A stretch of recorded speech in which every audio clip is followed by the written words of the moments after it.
तुर्की Cyprus में अपने fighter jet तैनात करने की तैयारी कर रहा है। अब बहुत सारे रील वाले आएंगे, बहुत सारे फेसबुक पेज वाले आएंगे, बताएंगे कि ईरान के खिलाफ तुर्की ने फाइटर जेट तैनात किए, ताकि आप क्लिक कर दें, लाइक मिल जाए, व्यूज मिल जाए। तो पहले ही मैं क्लियर कर देता हूं, तुर्की ईरान के खिलाफ साइप्रस में फाइटर जेट तैनात नहीं करेगा। जरा इस मैप को देखिए, साइप्रस का दो टुकड़ा है, एक टुकड़ा साइप्रस का है और उसके आधे हिस्से पर तुर्की का कब्जा है। ये जो पीले रंग का आप हिस्सा देख रहे हैं, ये पीले रंग का जो हिस्सा है, ये साइप्रस का वो हिस्सा है जिस पर तुर्की का कब्जा है। और ये लाल जो आप दो निशान देख रहे हैं, लाल वाले एरिया, ये ब्रिटेन का बेस है साइप्रस के अंदर। और ये जो हरा लाइन आप देख रहे हैं, ग्रीन लाइन जो खींची हुई है, ये यूएन की इंटरनेशनल लाइन है, ताकि दोनों के बीच में भिड़ंत ना हो। तो डिवाइड यूएन ने कर दिया कि भाई अपने अपने हिस्से में रहो। अब क्योंकि साइप्रस के अंदर ब्रिटेन का बेस है और साइप्रस में इस वक्त दुनिया भर के हथियार लादे जा रहे हैं ब्रिटेन के बेस को बचाने के लिए। जैसे यूरोप के कई सारे देशों ने अपने फाइटर जेट, अपना एयरक्राफ्ट कैरियर, अपने युद्धपोत सब भेजे हैं, ताकि यहाँ पर ईरान के ड्रोन हमला ना कर सके। अब जब इतनी तैनाती तुर्की ने देखी कि हमारे दूसरे इलाके के बिल्कुल करीब जो है पूरा यूरोप तैनात हो रहा है, तो तुर्की को थोड़ा सिक्योरिटी कंसर्न हुआ। तो अब तुर्की ने अपने इलाके में, जो साइप्रस का इलाका तुर्की के हाथ में है, वहां पर फाइटर जेट तैनात करने का प्लान किया है। पाकिस्तान ईरान को धमकी दे चुका है, वार्न कर चुका है इस ईरान और इजराइल की जंग में। आपको क्या लगता है, पाकिस्तान का वो आसिम चुनीर और पाकिस्तान की शहबाज हरामी की सरकार ईरान के सपोर्ट, भाई बयान देना अलग होता है, खड़े होना सपोर्ट में अलग होता है। आसिम मुनीर दौड़ता दौड़ता सऊदी अरब पहुंचा है, सऊदी अरब के डिफेंस मिनिस्टर से मुलाकात की है। खालिद बिन सलमान ने खुद पोस्ट किया है कि पाकिस्तान के आर्मी चीफ से मुलाकात हुई है, इलाके में जो तनाव हो रहा है और जो जंग चल रही है उस पर हमने डिस्कस किया है। पाकिस्तान ने ईरान को वार्न किया है कि मिस कैलकुलेशन ना करो, और ये जो हमले आप अरब पर कर रहे हो, सऊदी अरब से हमारा डिफेंस एग्रीमेंट है। दोस्तों, यानी वहां जाकर भी पाकिस्तान जो है क्योंकि भाई सऊदी अरब पैसा मांग लेगा, डील तोड़ देगा, भिखारी भिखारी रह जाएगा।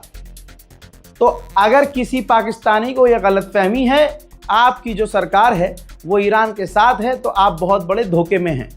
आप लोग होंगे ईरान के साथ, इसमें कोई शक नहीं है, लेकिन आपका जो आसिम मुनीर है, शहबाज शरीफ की सरकार है, वो पूरी तरह से सऊदी अरब के साथ है। अब मैं आपको ऐसा सबूत दूंगा जिससे आपको साबित हो जाएगा कि ईरान ने अरब देशों में अमेरिका के बेसिस को निशाना क्यों बनाया। बहरीन के अंदर से अमेरिकी बेस के अंदर जो अमेरिका का हथियार तैनात है, उससे रॉकेट लॉन्च किया जा रहा है ईरान के ऊपर। बहरीन के अंदर से अमेरिका ईरान पर मिसाइल दाग रहा है।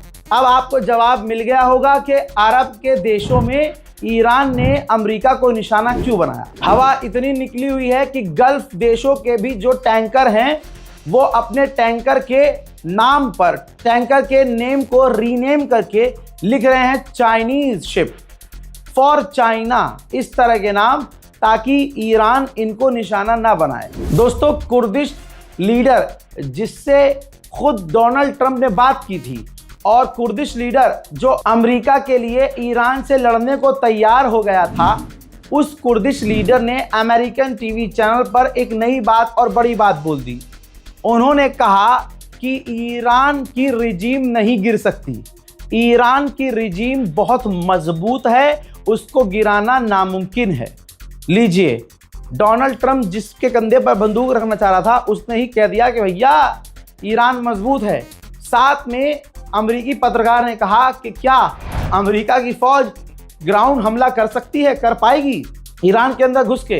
तो भाई दुश्मन ने ही कह दिया, ईरान से जो लड़ने के लिए आगे आ रहा था उसने कह दिया। ईरान का जो ज्योग्राफिकल आप देखेंगे वो बिल्कुल वेस्टर्न यूरोप की तरह है, काफ़ी बड़ा इलाका, पहाड़ी संकरी इलाका है, वहाँ पर भारी मात्रा में फौज भेजना नामुमकिन है और ईरान पर ज़मीनी हमला बहुत मुश्किल। भाई कुर्दिश लड़ाकों पर बहुत प्रेशर है, अगली रिपोर्ट देख लीजिए, अमेरिका इजराइल छिप चुके हैं ईरान से। तो अब कुर्दिश को प्रेशर डाल रहे हैं अमेरिका और इजराइल कि तुम जमीन से हमला करो, ईरान में घुसपैठ करो और ईरान में सरकार गिरा दो। अब इस कुर्दिश लड़ाकुओं का कहना यह है कि ईरान के ड्रोन से बचना हमारे लिए नामुमकिन है और हमारा सब कुछ तबाह ईरान सिर्फ 200 अपने ड्रोन से कर सकता है, तो हम कैसे ये पंगा ले लें। और हमें अमेरिका पर यकीन नहीं है, हम अमेरिका के बिना अकेले, अमेरिकी फौज के बिना अकेले ईरान की सरकार को नहीं गिरा सकते, जो कि नामुमकिन है। ईरान की रिजीम को गिराना बहुत मुश्किल है। और कुर्द के लड़ाकों ने यह भी कह दिया कि मान लीजिए कि हम जंग में कूद जाते हैं ईरान के खिलाफ और बाद में अमेरिका और ईरान डील कर लेते हैं, तो हम तो बीच में फंस जाएंगे भाई। ईरान हमको शुरू से आखिर तक पेलता रहेगा, फिर हम कहां जाएंगे। ट्रंप का चेहरा आप देख चुके हैं, सूजा हुआ है, उतरा हुआ है। ट्रंप की कैबिनेट में लोग एक दूसरे से लड़ रहे हैं कि यार ये क्या हो गया, एक दूसरे पर गलती डाल रहे हैं। अब ईरान के राष्ट्रपति ने गेम खेला और अरब देशों से माफी मांगी, ठीक। और मैं उसको सबसे पहले बता चुका था, क्योंकि गोदी मीडिया भी इसको तोड़ मड़ोड़ करता, क्योंकि कहीं ना कहीं इनको अपने बाप की तारीफ करनी है। और उधर डोनाल्ड ट्रंप सबसे बड़ा मैनिपुलेटर, भाई वो दूसरों का क्रेडिट खुद खाता है, उसको भाई साहब सारे दुनिया के अवार्ड चाहिए। तो उसने ये लिखा, पोस्ट किया कि ये हजारों साल में पहली बार हुआ कि ईरान घुटनों पे आ गया, ईरान ने अरब साथियों से, देशों से माफ़ी मांगी। 1000 साल में ये पहली बार हुआ है और अमेरिका और इजराइल की वजह से ये हुआ है, हमारी वजह से ये हुआ है, हमने जो इन पर बड़े हमले किए हैं, वरना ईरान कभी माफ़ी नहीं मांगता। आज ईरान खत्म हो चुका है, टूट चुका है, घुटनों पर आ चुका है, ऐलान हो चुका है, फलान हो चुका है, ये है वो है, सब लिख दिया इसने है, और हमारी जीत हो गई है। अच्छा, अपने ही ट्वीट में फंस गया। अगर इनकी जीत हो गई है तो अगली लाइन में इसने ये क्यों कहा कि हम ईरान पर और बड़े हमले करेंगे। अगर इसकी जीत हो गई अगर बेचारे की जीत हो गई है, बेचारे की, बेचारा ही है, उतावला है, मतलब कुछ भी कर देता है, बाद फंस जाता है। अगर जीत हो गई है तो फिर कुर्द से भीख क्यों मांग रहा है अमेरिका की, भाई लड़ लो लड़ लो लड़ लो लड़ लो लड़ लो लड़ लो, हमला कर दो। अगर इनकी जीत हो गई है तो फिर भाई फिर हमला क्यों कर रहे हो ईरान पर। अगर जीत हो गई है तो मामला ही निमट गया। जीत कैसे हो गई है, तुम्हारा गोल तो ईरान की रिजीम गिराना था, ईरान की सरकार को गिराना था। 3 दिन पहले कह रहे थे सुप्रीम लीडर मैं चुनूंगा, इसी चूरन ने पोस्ट किया था कि सुप्रीम लीडर मैं चुनूंगा। ईरान ने गीला जूता उठा के डोनाल्ड ट्रंप के मुंह पर चिपका दिया। क्या अबे तू तो न्यूयॉर्क का मेयर नहीं चुन सकता खुद अमेरिका में, तो ईरान का सुप्रीम लीडर चुनेगा। हजरात, ये बेचारे जिल्लत वाली जिंदगी जी रहे हैं, ठीक है। इज्जत की मौत लेने वाला इज्जत की मौत ले चुका है, वो भागा नहीं, घबराया नहीं। प्रोपेगेंडा सालों से क्या चलता था कि सुप्रीम लीडर को बनाया निशाना, सुप्रीम लीडर ने अपने पैसे ट्रांसफर कर दिए विदेश और भाग गए Russia. Supreme leader underground, supreme leader base में, सुप्रीम लीडर यहाँ, सुप्रीम लीडर वहाँ।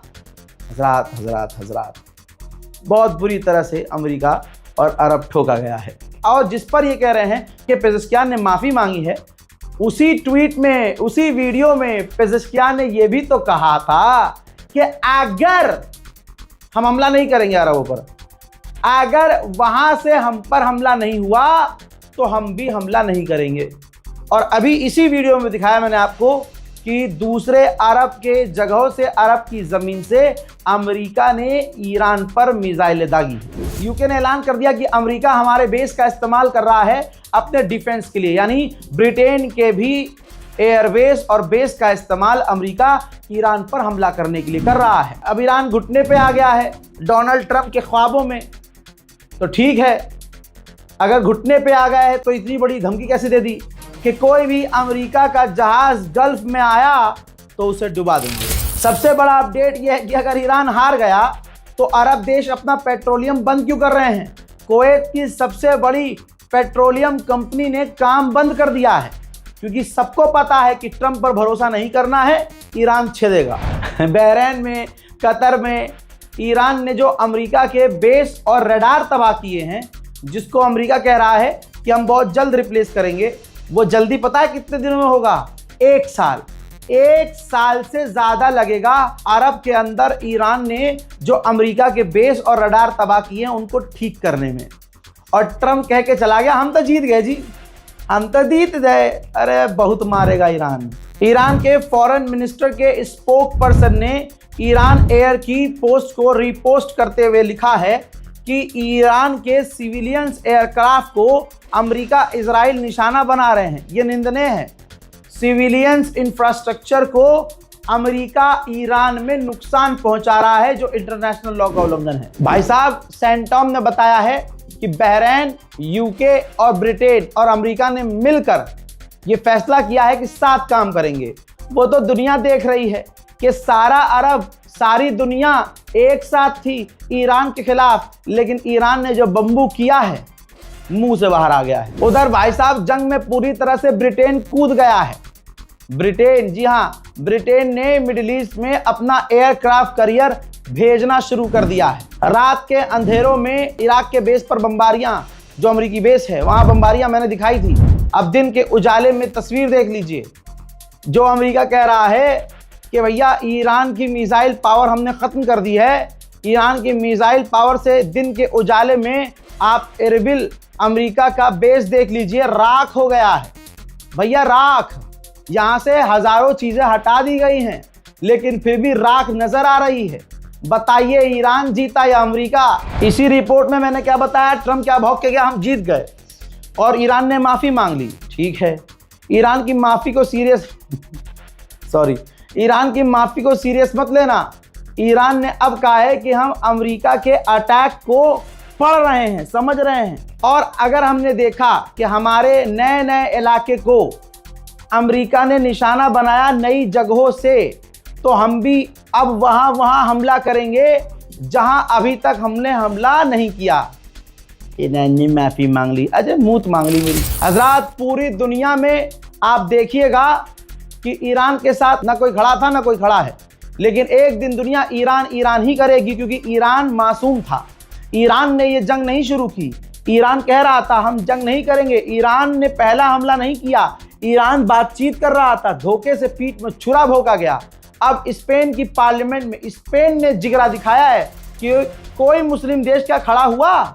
मुसलमान, भारत के मुसलमानों जैसा हाल है पूरी दुनिया के मुसलमानों का और मुस्लिम देशों का। भारत का मुसलमान दूसरे मुसलमान के साथ खड़ा नहीं होता। ताकत अपनी आपस में दिखा देंगे। एक मुसलमान को मारने के लिए दम दिखाएगा, दूसरे लोग खड़े होते हैं। स्पेन ने अमेरिका और इजराइल के हमलों की निंदा की, अपना एयर स्पेस और जमीन अमेरिका से छीन लिया कि हम नहीं देंगे हमला करने के लिए। इतना ही नहीं, स्पेन की पार्लियामेंट तक में बात हो गई। स्पेन की पार्लियामेंट मेंबर स्पेन के अंदर पार्लियामेंट में खड़े होकर कह रही है कि अमेरिका इजराइल ने 160 बच्चियों को कत्ल कर दिया। इस जंग को शुरू किया और बेगुनाह 160 बच्चियों को कत्ल कर दिया। देखिए पूरा स्पेन ईरान के साथ खड़ा है। एक देश और एक देश की पार्लियामेंट में हक बात बोली जा रही है और हमारे देश के अंदर मोदी, योगी, अमित शाह और उनके पीछे चलने वाली भीड़ को खुश करने के लिए चुबीका लियाकत, एक बेगैरत जिसको मुसलमान वो है भी नहीं, वो पैसे के पीछे है, क्योंकि पैसा उसे तब मिलेगा, ज्यादा भी इसलिए मिलता है क्योंकि वो मुसलमान नाम इस्तेमाल करती है, मुसलमान है और मुसलमानों के खिलाफ एजेंडा चलाती है। मुसलमानों को शर्म आनी चाहिए भारत के अंदर कि तुम खामोश कैसे बैठे हो, कि तुम चुबीका लियाकत जैसी बेगैरत पत्रकार के खिलाफ आवाज नहीं उठाते। वो पता है क्या कह रही है? जब उससे कहा जा रहा है, कोई भी बात की जा रही है, उससे कहा जा रहा है कि 160 बच्चियों को ईरान में कत्ल कर दिया अमेरिका इजराइल ने, तो पता है क्या कह रही है?